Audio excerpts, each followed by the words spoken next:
Larga todo leer malar ma wa der un biura kayo ka ba wendi in pom magaga babe mi jola oi ton ba boy guna char gai jawal ma jola gudaja ko ton ngali na jingol anga kwana yan nyalu wa nang biurji larga todo leer malar ma wa der un biura kayo ka ba wendi in pom magaga babe mi jola oi ton ba boy guna char gai jawal ma jola gudaja ko ton ngali na jingol anga kwana yan nyalu wa nang biurji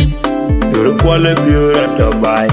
murin ganar min biur ma junga job yuru wanya murin ga yandi rin ga biura lew bing woru banala Dwalu matumu bangu mujola ngoma pada na migalien Damtung kona kaga biargang mangoro kurwa Mamara gona tiong kaya denengeran ngedien Goro gemadien Kudalang magang wara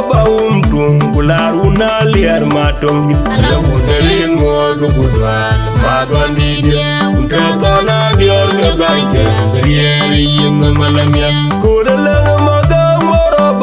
tung Kularuna liar matong Alamun kwal ngozu kudwan Magon didia Untuk kulagang ngebaike Berieri yung malamnya Alamun kwal biar ngozu kudwan Magon didia Unta kula ganja banje Beria dunga galalamya Kulalang magang wara untung Kularuna liar matong Alamunerin mo Gudwan magon bibya Unta kona diorga banje Beria reyim malamya Takala unerin mo Gudwan magon bibya Unta kona diorga banje Beria reyim malamya Alaunu kwale biar modu kudwal magon didia Unta kula ganja banje Beria dunga galalanya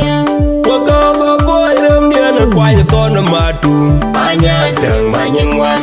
Barbanu nupa berbe modu Nyala jembul Buma yamano na ding bulaju Larun padong arer wawari eje Memel mari kadua daroj magok Gun mamera nyenengang ibai Kedai cieng ye gemil kalian Kan Jepang dan panjol Kueng modu kudwan Malana denga kuryom Tona jolder Tona kueng ajual Kaka jual Wembing Muamatet Namil gawew Jana bing Ajir tiaga Yurga yirwa Yaga dumnum Kudalang Kularuna liar matong Alamunerin mo Gudwan magon didia Kakona dior ngebaike Berieri yung malamya Kudalang magang wara tung Kularuna liar matong Alamun kwal mo Gudwan magon didia Unta kula ganja baike Berieri dunga galalamya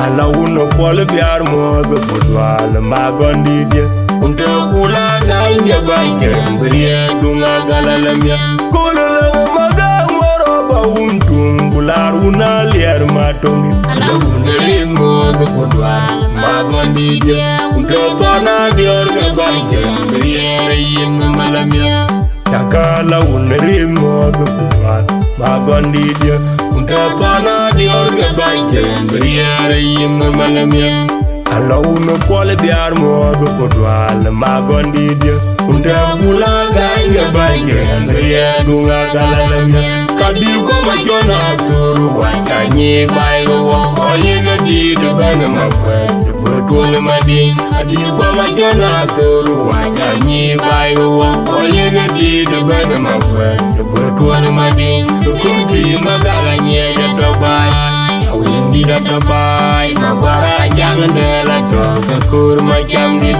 Wajah bagian yen bandur Padada kulen yen po Mara bagian yumi Padada kulen yen po Wajah bagian yin ban bur badada kulini yin po. Mora bagyan yumi badada kulini yin po.